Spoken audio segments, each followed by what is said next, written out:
Após a Revolução Russa de 1917, Lenin coloca em prática sua doutrina de expansão mundial do comunismo e, em 1920, estabelece as condições para a filiação ao Partido Comunista, entre elas a realização de amplas campanhas de agitação e propaganda nas organizações militares, principalmente no Exército. Em 25 de março de 1922, nasce o Partido Comunista do Brasil, o PCB. O novo partido aceitava as ordens diretas de Moscou. Em 1927, partindo da teoria à prática, o PCB criou uma frente única operária e iniciou um trabalho de infiltração nos quartéis, influenciando Luiz Carlos Prestes, capitão do Exército, a aderir ao comunismo, fato que se deu em março de 1931. Em abril de 1935, Prestes foi incumbido pela direção da Internacional Comunista de promover um levante armado no Brasil. O movimento tinha por objetivo derrubar o presidente Getúlio Vargas e tomar o poder. Liderados pela Aliança Nacional Libertadora, militares inclinados ao comunismo iniciaram a rebelião no dia 23 de novembro de 1935, dentro dos quartéis em várias partes do país. Mas devido à falta de organização dos ataques e à ausência do apoio popular, o exército derrotou os comunistas e evitou o golpe de Estado. Em seguida, Prestes é preso e perde a patente de capitão. Com o advento da Segunda Guerra Mundial e a invasão da Rússia pelos nazistas, a política exterior soviética muda e Stalin tenta ganhar o apoio das democracias ocidentais. O PCB redireciona sua política seguindo disciplinadamente a orientação de Moscou e apoia Getúlio Vargas. Após o final da Segunda Guerra Mundial, o PCB reinicia a agitação das massas populares e tenta desestabilizar o governo Dutra através de uma política conspirativa. Durante toda a década de 50, Moscou, através de suas redes apoiadas pelos partidos comunistas no mundo inteiro, tentava desestabilizar as democracias ocidentais.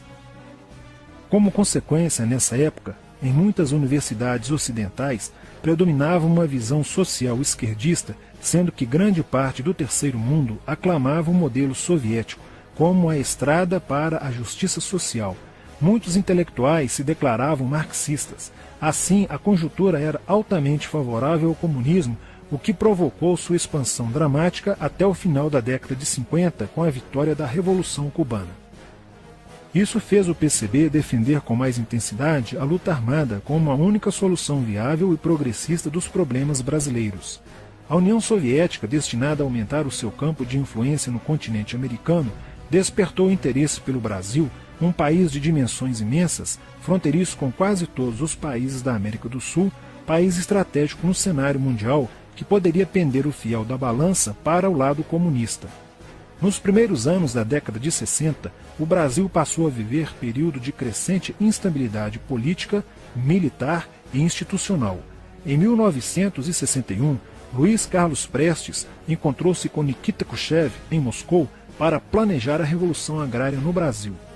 Neste mesmo ano, no governo de Jânio Quadros, o Partido Comunista Brasileiro enviou a Cuba, com apoio de Fidel Castro, dezenas de brasileiros para o treinamento político-militar, visando a preparação de quadros revolucionários para desencadear ações de guerrilha rural e urbana no Brasil. Os chineses também colaboraram para a tentativa de implantação do comunismo no Brasil, recebendo na Academia Militar de Pequim, em 1962, um primeiro contingente de brasileiros, visando a formação de quadros guerrilheiros para o movimento que viria a ser implantado na região do Araguaia. No Nordeste do Brasil, Francisco Julião organizava as ligas camponesas, com militantes treinados em Cuba. O apoio cubano concretizou-se no fornecimento de armas e dinheiro, além da compra de fazendas em Goiás, Acre, Bahia e Pernambuco, para funcionar como campos de treinamento. No dia 4 de dezembro de 1962, o jornal O Estado de São Paulo noticiou a descoberta e o desbaratamento de um campo de treinamento de guerrilha no estado de Goiás, em uma das 3 fazendas pertencentes às ligas camponesas. Enquanto isso, Goulart governava o país de uma forma pendular. Ora pendia para o lado dos comunistas, ora para o lado dos conservadores. Em setembro de 1963, tudo indicava que o país caminhava para uma revolução de esquerda, principalmente com João Goulart apoiando a sindicalização de sargentos, promovendo a quebra da hierarquia e da disciplina nas Forças Armadas. Em 4 de outubro de 1963, Goulart solicita o estado de sítio ao Congresso Nacional, pelo prazo de 30 dias. A manobra foi repelida pelo Congresso e João Goulart passou a conduzir ações no sentido de implementar o projeto golpista que desaguaria em um regime totalitário de esquerda. Insuflado e orientado por seu cunhado Leonel Brizola, pregava a necessidade de reformas de base e a implantação de uma república sindicalista. Controlando o aparelho sindical, o governo promovia o grevismo, a anarquia e o caos. O país passou a viver dias de intranquilidade, estagnação econômica e inflação descontrolada. Em meio à crescente radicalização do ambiente político, Leonel Brizola era a liderança que unificou as esquerdas na frente de mobilização popular, criando o grupo dos 11 companheiros para tomar o poder pela luta armada. Segundo Brizola, o grupo dos 11 seria a vanguarda avançada do movimento revolucionário, a exemplo da Guarda Vermelha da Revolução Socialista de 1917 na União Soviética. Alheio às críticas que lhe endereçavam militares e oposição civil, João Goulart e o PCB mantinham entendimentos constantes. No dia 13 de março de 1964, um comício realizado na Praça Central do Brasil, no Rio de Janeiro, ficou conhecido como a Comissão das Reformas. Mais de 100 mil pessoas participaram, pedindo a legalização do PCB e a entrega de armas ao povo para a luta armada. No palanque estavam João Goulart, Miguel Arraes e Leonel Brizola. No dia 19 de março aconteceu a primeira Marcha da Família com Deus pela Liberdade, que reuniu 800 mil pessoas em oposição ao comício do dia 13, em demonstração do descontentamento de grande parte da população com os rumos que tomava a situação nacional, principalmente devido à impressionante demonstração de força, o tom radical dos discursos de Arraes e Brizola e a profusão de cartazes com a foice e o martelo. Em 20 de março, apoiados por Brizola e pela CGT, a Associação dos Marinheiros e Fuzileiros Navais do Brasil reuniu-se declarando um motim, dando origem a vários outros movimentos rebeldes no interior das Forças Armadas. Realizou-se em Niterói, na sede do Sindicato dos Operários Navais, um congresso continental de solidariedade a Cuba, com a participação de delegações latino-americanas. Luiz Carlos Prestes manifestou o desejo de que o Brasil fosse a primeira nação da América do Sul a seguir o exemplo de Cuba, se tornando uma nação comunista. Na véspera de 30 de março de 1964, João Goulart, ignorando o pedido de assessores e do seu líder na Câmara, Tancredo Neves, compareceu à sede do Automóvel Clube para uma homenagem da Associação dos Sargentos da Polícia Militar.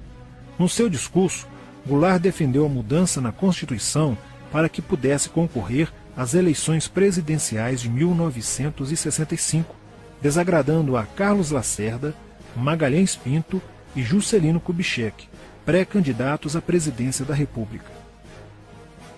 O golpe da esquerda já estava preparado para 1º de maio de 1964, caso o Congresso Nacional não aprovasse as mudanças. A imprensa brasileira, bem como importantes setores da Igreja Católica, do meio empresarial e a maior parte do Congresso Nacional, exigiam ações das Forças Armadas para conterem os comunistas no Brasil. Ao final de março, jornais como o Globo, Jornal do Brasil, Correio da Manhã e Diário de Notícias pregaram abertamente a deposição do presidente João Goulart.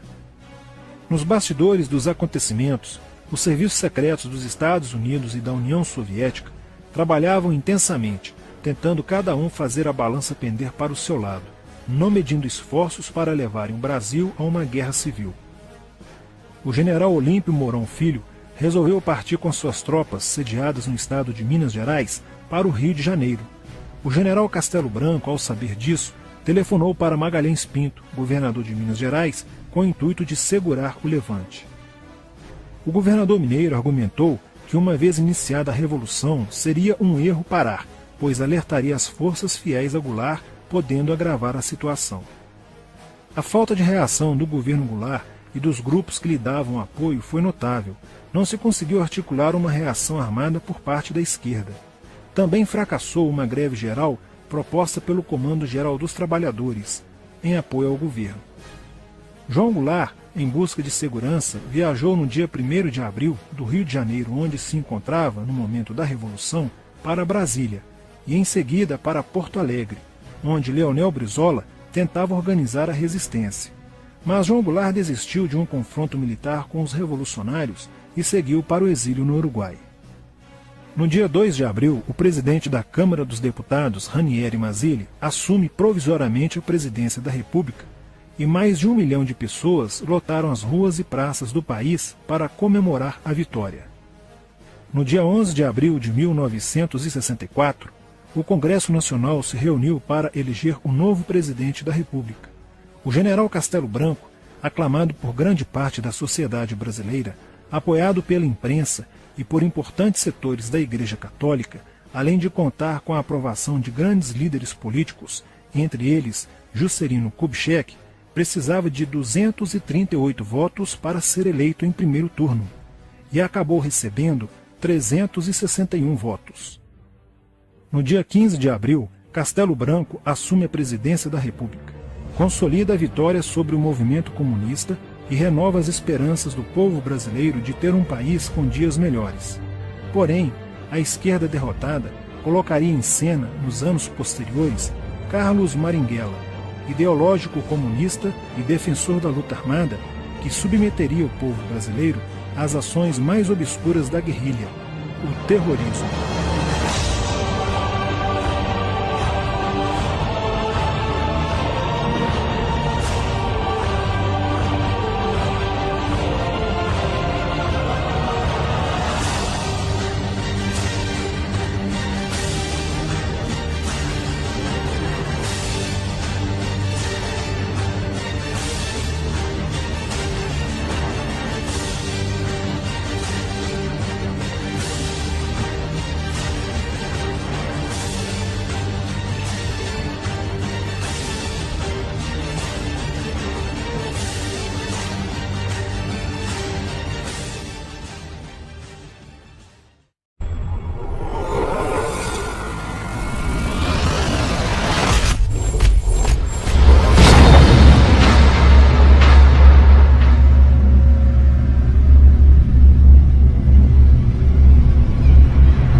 Em 1959, quando Fidel Castro anunciou ao mundo que sua revolução era comunista, passou a ser apoiado por Moscou.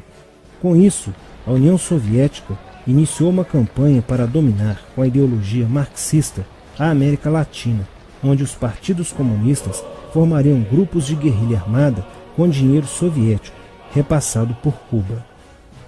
No Brasil, foram criadas 29 organizações guerrilheiras, onde Fidel Castro vislumbrou expandir sua revolução comunista. Em 1961, o presidente do Brasil, Jânio Quadros, condecorou o guerrilheiro cubano Che Guevara com a Ordem do Cruzeiro do Sul, sem imaginar que 4 meses antes o Partido Comunista Brasileiro acertara com Fidel Castro o envio de jovens brasileiros para o treinamento de guerrilha em Cuba, com a finalidade de preparar quadros revolucionários que desencadeariam a luta armada no Brasil. As ações armadas já existiam antes de 1964 no governo de João Goulart, através das Ligas Camponesas de Francisco Julião e do Grupo dos 11 de Leonel Brizola. Com a chegada ao poder, em 1964, do presidente Castelo Branco, centenas de comunistas e políticos de esquerda refugiaram-se no Uruguai, onde formariam a Frente Popular de Libertação, que a partir de 1965 empreenderia atos de sabotagem urbana e focos de guerrilha rural no Brasil, principalmente na Serra do Caparaó, cujos guerrilheiros, apoiados por Leonel Brizola, foram combatidos e vencidos por tropas da Polícia Militar de Minas Gerais. Em 1966, a esquerda brasileira, decidida a tomar o poder à força e em curto prazo, passou a adotar táticas terroristas como as que foram usadas pelo grupo guerrilheiro Ação Popular, que ao explodir uma bomba no saguão do Aeroporto Internacional de Guararapes, em Recife, matou o jornalista Edson Regis de Carvalho e o almirante Nelson Gomes Fernandes. A influência da Revolução Cubana passou a servir de modelo para muitos revolucionários como Carlos Marighella, do PCB, que em 1967 viajou a Cuba e participou de um evento sobre a propagação da luta armada no território brasileiro. De volta ao Brasil, em setembro de 1967, Marighella criou a Ação Libertadora Nacional, ALN, e começou a recrutar jovens brasileiros entre os estudantes que, depois de preparados ideologicamente, foram enviados a Cuba. Em 1968, com a chegada ao Brasil do primeiro contingente da ALN de guerrilheiros formados em Cuba, entrou em cena Carlos Lamarca, capitão do Exército e militante da Vanguarda Popular Revolucionária, VPR, que se uniu a Marighella e em janeiro de 1969 explodiu 50 quilos de dinamite no QG do 2º Exército, matando na explosão o soldado do Exército Mário Cosel Filho e ferindo 6 militares. E ainda, na cidade de São Paulo, os guerrilheiros avançaram com um veículo roubado e abordaram o capitão Chandler, do Exército dos Estados Unidos, que se encontrava no interior de um automóvel quando saía de sua residência. Chandler foi morto por uma rajada de metralhadora em frente da esposa e do filho de 9 anos.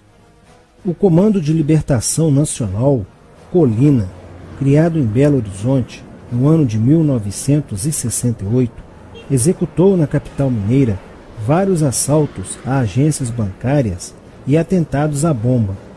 Os guerrilheiros se reuniam durante as sessões de cinema no Cine Acaiaca, localizado na área central de Belo Horizonte, para planejarem as ações de terror e guerrilha. A situação estava ficando caótica no país. Os guerrilheiros praticavam atentados à bomba nas grandes cidades, matando e ferindo vários inocentes, aumentando a insegurança e o medo da população, que passou a exigir ações imediatas do governo brasileiro para acabar com a violência praticada pela guerrilha. Atendendo ao clamor público para combater o terrorismo e a guerrilha com mais rigor, o presidente Costa e Silva editou o Ato Institucional número 5, AI-5, que previa o exílio e punições mais severas aos autores de atos de guerrilha terrorista praticados contra a população brasileira. Em desafio à nova medida do governo de proteção à sociedade, Carlos Marighella, em 1969, lançou o seu mini-manual do guerrilheiro urbano.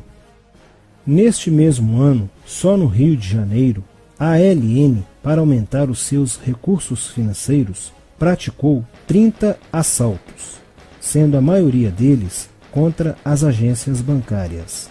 E ainda, em 1969, a ALN, juntamente com o movimento revolucionário 8 de outubro, o MR8, sequestrou o embaixador dos Estados Unidos, Charles Burke. O sequestro foi sugerido pelo guerrilheiro Franklin Martins. Os guerrilheiros exigiram a libertação de 15 presos políticos, dentre os quais se encontrava José Dirceu. A exigência foi prontamente atendida pelo governo militar. A ALN estava prestes a sofrer um grande golpe quando Marighella começou a cair. Após a prisão de um militante de sua organização, no dia 1º de outubro de 1969, Os dados fornecidos pelo militante da ALN preso coincidiram com informações prestadas por outro militante da VPR, que também denunciou o envolvimento de vários religiosos com grupos de guerrilha, entre eles Frei Beto.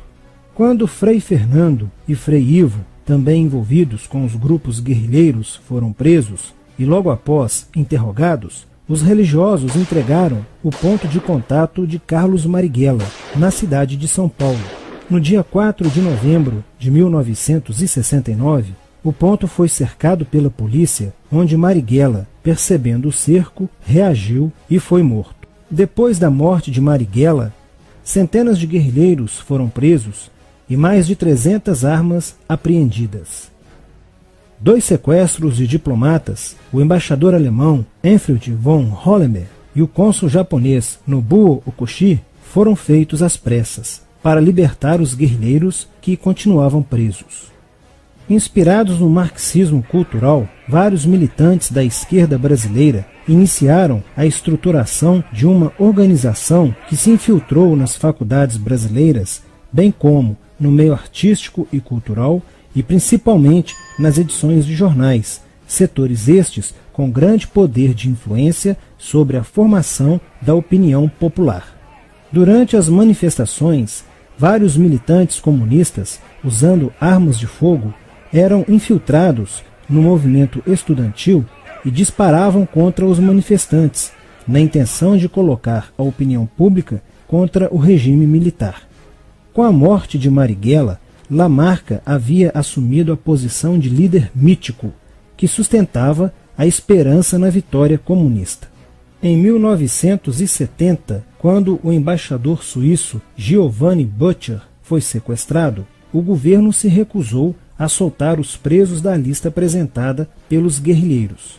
Depois de 40 dias de sequestro, os guerrilheiros quiseram matar o embaixador suíço. Porém, o governo militar cedeu e as exigências dos guerrilheiros sequestradores foram atendidas, preservando a vida do diplomata. Na cidade de São Paulo, o cerco sobre a vanguarda popular revolucionária, liderada por Carlos Lamarca, estava se fechando. Isso fez com que Lamarca fugisse para o Vale da Ribeira e montasse um campo de treinamento para a guerrilha. Na tentativa de descobrir este campo, tropas da Polícia Militar do estado de São Paulo foram deslocadas para a região. No dia 8 de maio de 1970, um pelotão comandado pelo tenente da Polícia Militar, Alberto Mendes Júnior, foi emboscado e rendido por guerrilheiros da VPR. O tenente Mendes foi feito refém e obrigado a seguir com os guerrilheiros na direção de 7 Barras. Depois de um dia e meio andando pela mata, Lamarca formou um tribunal revolucionário e decidiu matar o tenente Mendes, que teve o crânio esmagado por coronhadas de fuzil desferidas pelos guerrilheiros Diógenes e Fujimori. Apesar do cerco, Lamarca conseguiu escapar e em 1971 chegou ao sertão da Bahia. Depoimentos de guerrilheiros presos em Salvador levaram o exército ao esconderijo de Lamarca, que, estando armado de metralhadora, reagiu à prisão e foi morto. Após a morte de Lamarca, o número de militantes presos era bem maior que o número de guerrilheiros em ação no Brasil. Os guerrilheiros, percebendo que o cerco estava se fechando, passaram a sequestrar aviões comerciais e obrigar o piloto a desviar para outro país, onde pudessem se exilar. 4 desses aviões foram desviados para Cuba. Os guerrilheiros comunistas estavam perdendo a guerra. Os militantes que abandonavam as armas eram acusados de traição nos tribunais vermelhos e executados pelos próprios companheiros, em atos de justiçamento. Já no início de 1971, o PCdoB conduzia o trabalho de campo na região do Araguaia, na divisa entre os estados de Goiás, Pará e Maranhão, com a missão de implantar um núcleo guerrilheiro que tinha por objetivo fomentar uma revolução socialista, onde centenas de guerrilheiros já haviam se estabelecido há pelo menos 6 anos. No início de abril de 1972, o presidente Médici enviou à região do Araguaia equipes especializadas em inteligência que, da busca do conhecimento sobre a atividade clandestina, logo efetuaram as primeiras prisões, entre elas a de José Genuíno, primeiro guerrilheiro preso no Araguaia. Logo após, o exército sofreu as suas primeiras baixas, ao ter um grupamento emboscado por elementos liderados por Oswaldo Orlando da Costa, conhecido por Oswaldão. Isso fez com que o exército passasse a empregar tropas convencionais que cercaram toda a região do Araguaia. Com a derrota cada vez mais próxima e com o total abandono logístico do PCdoB, ao qual os guerrilheiros foram relegados, sem armas, comida e remédios, vários militantes da guerrilha encurralados quiseram se entregar, mas foram mortos pelos próprios companheiros em atos de justiçamento. Após a morte de Oswaldão e o desmantelamento do comando militar da guerrilha, o cerco do exército se fechou sobre os rebeldes e vários guerrilheiros foram presos. Assim terminava o sonho da esquerda brasileira de transformar o Brasil em uma ditadura comunista. Mas a esquerda brasileira não desistiria de conquistar o poder e retornaria mais tarde com uma tática mais eficiente que a luta armada: o marxismo cultural.